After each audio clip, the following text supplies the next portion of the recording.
a quick little demo on this little guy. And if you don't know what this little guy is, this is your pelvis, right? This is your femur, so it's that thigh bone, spine, lots of cool stuff in there.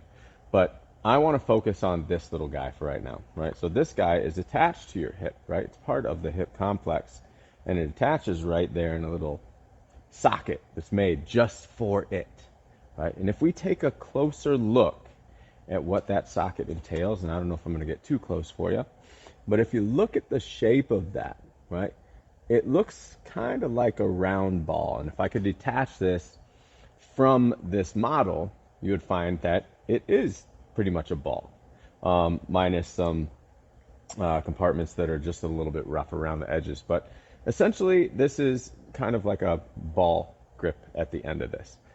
And that's for a reason, right?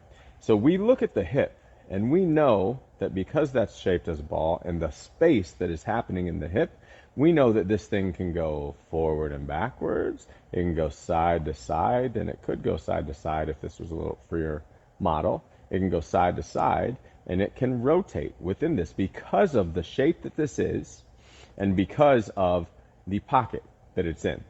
So we know that this can go in more than one direction, right? This direction, we as humans and most people who train are in love with this direction, right? So we'll get down and we'll get a bar and we'll put a big old bar on our backs and do, 350-pound squats, and we'll do this, right? And we'll jump in the air and we'll do this, right? And we'll go forward and we'll go backwards and we'll do that with that hip. And then if we're really changing the game, we might go sideways with that hip, and we might take some dumbbells and we might do that sideways, right? And it's a little bit harder to move, so we don't take as heavy of a weight to do that. And we might jump even and go sideways. But what we don't really do is get into that position, right? We don't do that a lot in training. We might do that in movement, right? Because we've got to turn the corner to walk a different direction, or we might have to turn to reach and grab something.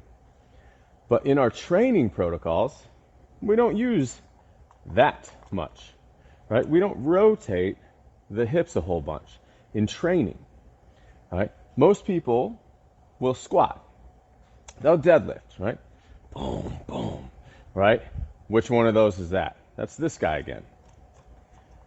Now, if this has the ability to move in all of those directions, yet we only train this one, what do you suppose might happen over time when we ask our body to do this one with load, right? Maybe a lot of times even this one, right? And our hips aren't ready for that, or we don't train with load or specificity in that regard. What happens, right?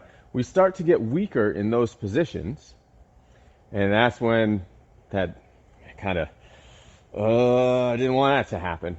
That's when that happens. I have stories of myself where that's happened, and I kind of get forgetful of that this joint moves in those particular directions, right? And that's all over the place. So I need to associate my training with the fact that that joint does that, right? And if I'm not doing that, I may be selling myself short, or I may be promoting something I don't really want to promote over time, right? If I want to be athletic, if I want to do things outside of the gym that have to involve my body, surfing, hiking, playing rec league sports, right? I may want to take into consideration that this joint's only option is not this. And when I get outside of here, through the application of the activities that I want to do as a human being outside of the gym, I should probably prepare for those activities as well. Because when I get outside of the gym, this may not translate to even this, right?